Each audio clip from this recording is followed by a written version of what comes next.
عباده الذين اصطفى تمام حمد اس ذات کے لیے ہے جو ازل سے ہے اور ابد تک رہے گا، جس کی بادشاہت زمین و آسمان پر محیط ہے۔ درود و سلام ہو سید المرسلین رحمۃ للعالمین محمد مصطفیٰ صلی اللہ علیہ وسلم پر، جن کی تعلیمات دنیا و آخرت کی روشنی ہے۔ یقیناً آپ سبھی اس مہینے کی رفعت و برکت سے آشنا ہے۔ یہی وجہ ہے کہ میں اس موضوع پر طول کلام سے بحث کرتے ہوئے ایک نہایت سنگین اور دل دہلا دینے والے مسئلے پر گفتگو کرنے جا رہا ہوں۔ وہ مسئلہ ہے امت مسلمہ کی مرتد ہوتی بیٹیاں، وہ المیہ جس نے ہمارے قلوب کو زخمی اور ہماری ملت کو نڈھال کر دیا۔ ایک ایسا المناک منظر ہے، وہ بیٹیاں جو کبھی قرآن کی آیتوں سے اپنے دل کو منور کرتی تھی، جو کبھی حیا کی چادر میں لپٹی ہوئی عزت و عصمت کی علامت ہوا کرتی تھی، آج انہیں فتنہ ابتلاء کی آندیاں بہا لے جا رہی ہے۔ ان کا دامن عصمت تار تار ہو رہا ہے، ان کے عقائد پر زہر آلودگی کی جوار ہو رہی ہے۔ وہ اپنی پہچان، اپنی بنیاد اور اپنی شناخت سے منہ موڑ رہی ہے۔ اسلام نے عورت کو وہ مقام دیا ہے جو کسی اور مذہب نے نہیں دیا۔ دور جہالت میں بیٹی کو پیدا ہوتے ہی زندہ دفن کر دیا جاتا تھا، مگر اسلام نے اسے رحمت کہا۔ نبی کریم صلی اللہ علیہ وسلم نے ارشاد فرمایا، جس نے اپنے بیٹے کی اچھی پرورش کی، اسے ادب سکھایا، اسے عزت دی، وہ جنت میں میرے ساتھ ہوگا۔ لیکن افسوس، آج وہی لڑکیاں، آج وہی بیٹیاں جنہیں اسلام نے سب سے زیادہ عزت دی، آج وہی اسلام سے منہ موڑ رہی ہے۔ میرے بھائیوں اور پردہ نشینہ اور بہنوں، یہ سوال انتہائی اہم ہے کہ آخر ہمارے گھروں کی بیٹیاں مرتد کیوں ہو رہی ہے؟ اس کے پیچھے کئی عوامل کا فرما ہے۔ نمبر 1، سوشل میڈیا کا اثر۔ آج لڑکیاں گھنٹوں تک موبائل اور انٹرنیٹ کی دنیا میں مشغول رہتی ہیں۔ انسٹاگرام، فیس بک، یوٹیوب اور دیگر پلیٹ فارمز پر ایمان شکن نظریات فراہم کیا جا رہا ہے۔ کبھی عورت کی آزادی کے نام پر دین کا مذاق اڑایا جاتا ہے، کبھی پردے اور حجاب کو قید کہا جاتا ہے، کبھی یہ باور کرایا جاتا ہے، یہ یقین دلایا جاتا ہے کہ مذہب ایک پابندی عورت کا استحصال کرتا ہے۔ یہ زہر آہستہ آہستہ معصوم ذہنوں میں سرایت کرتا جا رہا ہے۔ ایک رپورٹ میں بتایا گیا ہے کہ بھارت کے مسلمانوں کی 8 لاکھ لڑکیاں مرتد ہو کر غیر مسلم مردوں کے ساتھ چلی گئی ہیں۔ اس لڑکیاں محبت کے نام پر غیر مسلم مردوں کے جال میں پھنس رہی ہیں، انہیں خواب دکھائے جاتے ہیں، انہیں محبت کی آگ میں دین چھوڑنے پر آمادہ کیا جاتا ہے، انہیں لبرلزم اور سیکولرزم کا سہارا خواب دکھا کر اسلام سے دور کیا جاتا ہے۔ یہ وہی چال ہے جو یہود و نصارہ ہمیشہ سے کھیلتے آئے ہوئے، اور افسوس ہے کہ آج ہمارے معاشرے کی لڑکیاں خود کو اس خبیث چال سے نہیں بچا پا رہی۔ آج والدین اپنی بیٹیوں کو دنیاوی تعلیم سکھاتے ہیں، انہیں ڈاکٹر، انجینئر، وکیل بناتے ہیں، مگر دین نہیں سکھاتے، قرآن نہیں پڑھاتے، نبی کریم صلی اللہ علیہ وسلم کی سیرت سے روشناس نہیں کراتے، انہیں دین کا فہم نہیں دیتے، انہیں دین کا سمجھ نہیں دیتے۔ دوستو، جب دین کی بنیاد کمزور ہو جاتی ہے تو ایک معمولی وسوسہ بھی ایمان کو جڑ سے اٹھا دے گا۔ آج والدین اپنی بیٹیوں کو مکمل آزادی دیتے ہیں، انہیں حیاداری اور اسلامی اصولوں سے روشناس نہیں کراتے، انہیں وہ جو چاہے پہنے، وہ جہاں چاہے جائے، وہ جس سے چاہے بات کرے۔ یہ بے لگامی بالآخر انہیں گمراہی کے راستے پر ڈال دیتی ہے۔ جب والدین اپنی اولاد کو قابو میں نہیں رکھتے تو پھر بھلا بتلائیے یہ دنیا اور یہ معاشرہ انہیں کہاں جانے دیں گے؟ میری بہنوں، کیا تم نے سوچا ہے کہ جو عورت دین چھوڑ دیتی ہے اس کا انجام کیا ہوتا ہے؟ تو سنو، قرآن اللہ تعالیٰ فرماتا ہے اپنے دین سے پھر جائے اس کے تمام اعمال ضائع ہو جائیں گے اور وہ ہمیشہ ہمیشہ کے لیے جہنم میں گرفتار رہے گی۔ یہ کوئی معمولی گناہ نہیں کہ بندہ اللہ کی نعمت سے پہلے نبی کریم صلی اللہ علیہ وسلم کی امت میں پیدا ہو اور پھر اسی دین سے منہ موڑ لے۔ مرتد عورت کا انجام دنیا میں بھی خوفناک ہے، وہ عزت کھو دیتی ہے، وہ اللہ کی رحمت سے محروم ہو جاتی ہے، اس کا دل سکون سے خالی ہو جاتا ہے، اور آخرت میں اس کے لیے جہنم کا دہتا ہوا عذاب ہے، اور وہ ہمیشہ ہمیشہ کے لیے عذاب میں گرفتار رہے گی۔ یہ اللہ کا فضل ہے کہ ہمارے گاؤں میں ارتداد کا فتنہ سر اٹھاتے ہوئے نظر نہیں آتا، لیکن اگر ہم نے اپنی آنکھیں نہ کھولی، اگر ہم نے اپنے بیٹیوں کی حفاظت نہ کی، اگر ہم نے اپنی بہنوں پر نظر نہ رکھی تو وہ دن زیادہ دور نہیں جب یہی فتنہ ہمارے گھروں کے دروازے پر دستک دے گی۔ میرے بھائیوں، کیا ہم بے حسی کا لبادہ اوڑھ کر خاموش تماشائی بنے رہیں گے کہ ہم اس وقت کا انتظار کر رہے ہیں جب ہماری بیٹی ہمارے ہمارے ہی دین سے محمد ہے. خدا کی قسم اگر ہم نے اپنی نسلوں اور اپنی بیٹوں کی حفاظت نہ کی تو ہمیں اس بڑھتے ہوئے اقتدار سے کوئی نہیں بچا سکتا. بہت سی لڑکیاں تعلیم کے نام پر اسکول, کالج, یونیورسٹی اور کوچنگ سینٹر کے بہانے گھروں سے نکل رہی ہے. لیکن افسوس یہ وہ ادارے نہ رہے جو کسی قوم کی بنیادیں مضبوط کرے, بلکہ یہ مخلوط تعلیمی اڈے بے حیائی, فحاشی اور بے راہبری کے باعث بن چکے ہیں. ذرا غور کیجیے, ہم مدرسے میں بیٹھ کر دن بھر پڑھتے ہیں, صبح 7 بجے سے لے کر ظہر کی اذان تک سر اٹھانے کا موقع نہیں ملتا, اور یہاں کوچنگ سینٹر کا ایسا نظام ہے کہ 1-2 گھنٹے میں سب کچھ مکمل ہو جاتا ہے.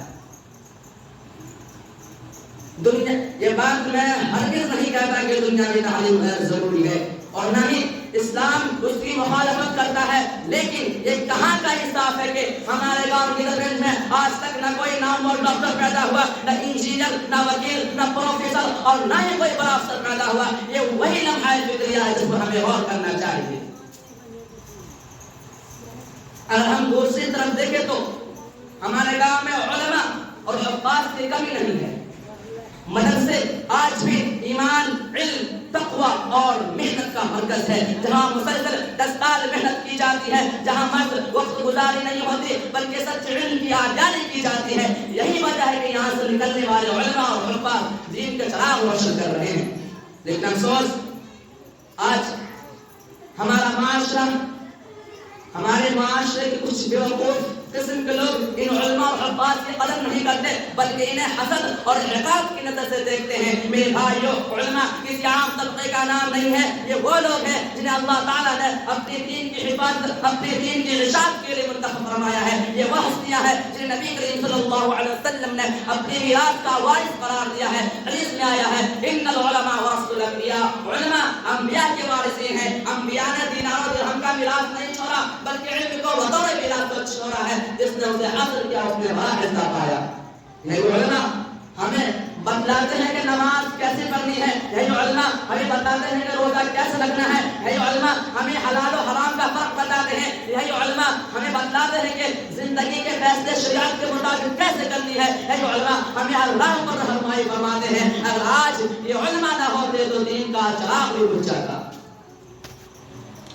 لیکن افسوس ہمارا معاشرہ انہی علماء کو بے وقت سمجھ رہا ہے. گلی محلے میں انہیں حقارت کی نظر سے دیکھا جاتا ہے, حسد و عناد میں برتانے کیا جاتا ہے, ان کی نیت پر شک کیا جاتا ہے, ان کے علم و تقویٰ کو چیلنج کیا جاتا ہے. یہی لوگ جو پوری رات جاگ کر قرآن و حدیث کا مطالعہ کرتے ہیں, یہی لوگ جو دن بھر امت کو دین سکھانے میں مشغول رہتے ہیں, یہی لوگ جو ہماری نسلوں کی اصلاح کے لیے اپنی زندگیاں کھپا دیتے ہیں, آج انہی کا مذاق اڑایا جاتا ہے. یہ رویہ فقط آج کا نہیں بلکہ تاریخ گواہ ہے. قوموں کی تباہی و بربادی اسی وقت شروع ہوئی ہے جب اس نے اپنے رہنماؤں کو, اپنے نبیوں, اپنے علماء اور اپنے صالحین کی بے قدری کی ہے.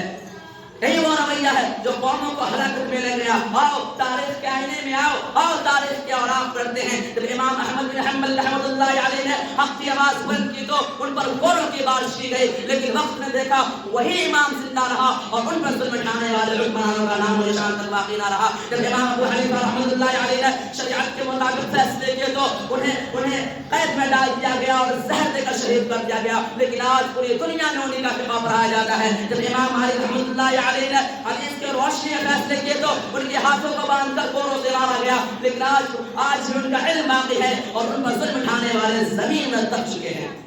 یہی قانون قدرت ہے. حق تو دب سکتا ہے مگر مٹ نہیں سکتا.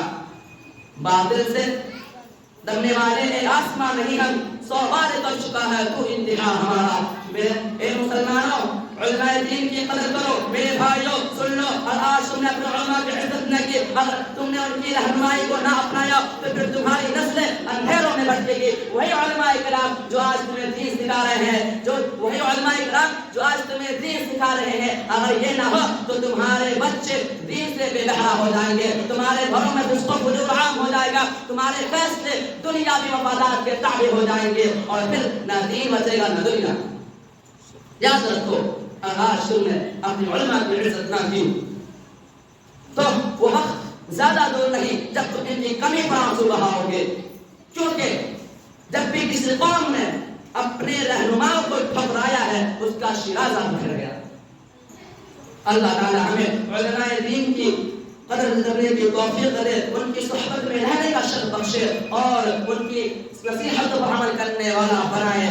علماء کے بغیر امت ایک یتیم قوم ہے، اور جو قوم اپنے رہنماؤں کو چھوڑ دیتی ہے وہ اندھیروں میں بھٹکتی رہتی ہے۔ اللہ تعالی ہمیں شعور عطا کرے، بصیرت عطا کرے اور علماء دین کی قدردانی کی توفیق عطا فرمائے۔ بہرحال میرے بھائیو، کیا آپ نے کبھی سوچا ہے کہ یہ لڑکیاں صبح کے وقت کہاں جا رہی ہے؟ یہ کوئی معمولی بات نہیں، یہ اسکول، یہ کالج، یہ یونیورسٹی اور یہ کوچنگ وغیرہ، یہ وہی جگہ ہیں جہاں ہماری بیٹیاں بگڑ رہی ہیں۔ یہ وہی مقامات ہیں جہاں ہندو لڑکے ہمارے گھروں کی عزت کو محبت کے نام پر فریب دے کر گمراہ کر رہے ہیں۔ میں سوال کرنا چاہتا ہوں، کہاں ہے ہمارے گاؤں کے ذمہ دار؟ کہاں ہیں وہ لوگ جو خود کو رہنما کرتے ہیں؟ کیوں رہنما کہتے ہیں؟ کیوں یہ لوگ خاموش ہیں؟ کیوں لڑکیوں کی تعلیم کے لیے کوئی متبادل انتظام نہیں کرتے؟ کیوں ایسی درسگاہیں نہیں قائم کی جاتی جہاں صرف لڑکیوں کے لیے تعلیمی ماحول میسر ہو؟ یہ اللہ کا فضل ہے کہ ہمارے گاؤں میں مدرسۃ البنات عثمانیہ موجود ہے، جہاں دنیاوی تعلیم کے ساتھ ساتھ دینی علوم بھی پڑھائے جاتے ہیں۔ یہ ایک نعمت ہے، اس کی قدر کرنا ہمارا فرض ہے۔ ہمیں چاہیے کہ اپنی بیٹیوں کو ایسے اداروں میں بھیجیں جہاں ان کا دین محفوظ رہے، جہاں ان کا ایمان سلامت رہے، جہاں انہیں تعلیم کے ساتھ ساتھ حیا اور غیرت کا درس دیا جائے۔ اللہ تعالی ہمیں اور ہماری نسلوں کو دین پر ثابت قدم رکھے، فتنہ ابتلاء کے فتنوں سے بچائے اور اسلامی حمیت و غیرت عطا فرمائے، آمین۔ رمضان المبارک کے آخری تراویح کے موقع پر آپ سب خواتین کو دل کی گہرائیوں سے مبارکباد پیش کرتا ہوں۔ اللہ تعالی ہمیں اس بابرکت مہینے میں توبہ، عبادت اور نعمتوں کا موقع دیا، اور امید ہے کہ آپ سب اس مہینے کو بھرپور طریقے سے گزارا ہوگا۔ رمضان میں آپ نے جو عبادتیں کی، جیسے نماز، تلاوت قرآن اور ذکر استغفار وغیرہ، انہیں رمضان کے بعد بھی جاری رکھیں۔ اللہ تعالیٰ کو وہ عمل پسند ہے جو مسلسل کیا جائے، چاہے وہ تھوڑا ہی کیوں نہ ہو۔ رمضان میں آپ نے حیا اور پردے کا خاص خیال رکھا، انہیں اب بھی اپنے لباس، گفتگو اور رویے میں شریعت کے مطابق رہنے کی کوشش کرے۔ وما علینا الا البلاغ۔